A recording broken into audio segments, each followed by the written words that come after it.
எனக்கு வாயில நல்லா வந்துரும். ஏன்னா நாங்க எங்க முதல்வர் எப்படி பேசுறாரோ அப்படிதான் பேசுவோம். அதனால ஐயோ நான் வேற ரொம்ப நேரமா விஜய் சாரையே முதல்வர் அப்புறம் ஆக்டிங் செய்ய மாதவர்ஜன கோச்சுக்க வேற போறாரு.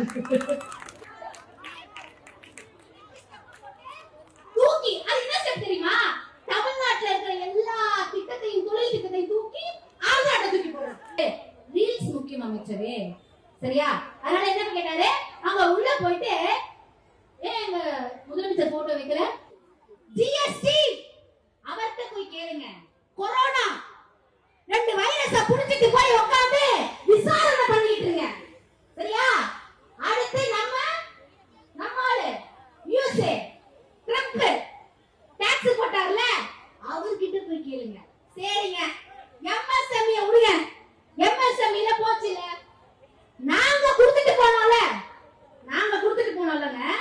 என்னது?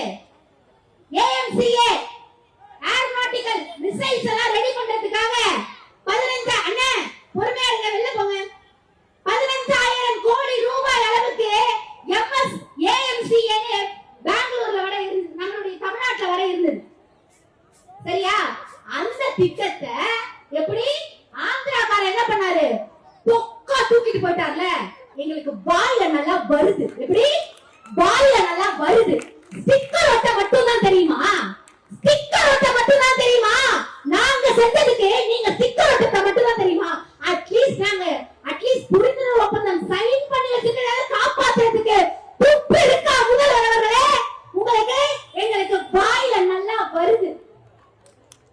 ஷிப்பிங் கேம்பஸ் நம்மளுடைய முன்னாள் அமைச்சர், சென்னை கிழக்கு மாவட்ட கழக செயலாளர், துறைமுகத்தின் சட்டமன்ற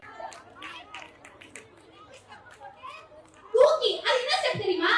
தமிழ்நாட்டுல இருக்கிற எல்லா திட்டத்தையும் தொழில் திட்டத்தையும் தூக்கி ஆந்திராட்ட தூக்கி போடுறாங்க. அதுதான் அந்த புது ஸ்டெப். இப்படியாக எல்லா ஸ்டெப்பையும் தூக்கி 30,000 கோடி ரூபாயை அங்க தூக்கி போட்டாங்க. அப்போலோ டயர்ஸ், ராயல் என்ஃபீல்ட், இப்படி நம்ம ஒவ்வொரு விஷயமா பண்ணிக்கிட்டு இருக்கோம். இந்த எம்எஸ்எம்இங்கிற விஷயம் குறைஞ்சு போனாலும் நம்மளுடைய பொருளாதாரம் என்ன?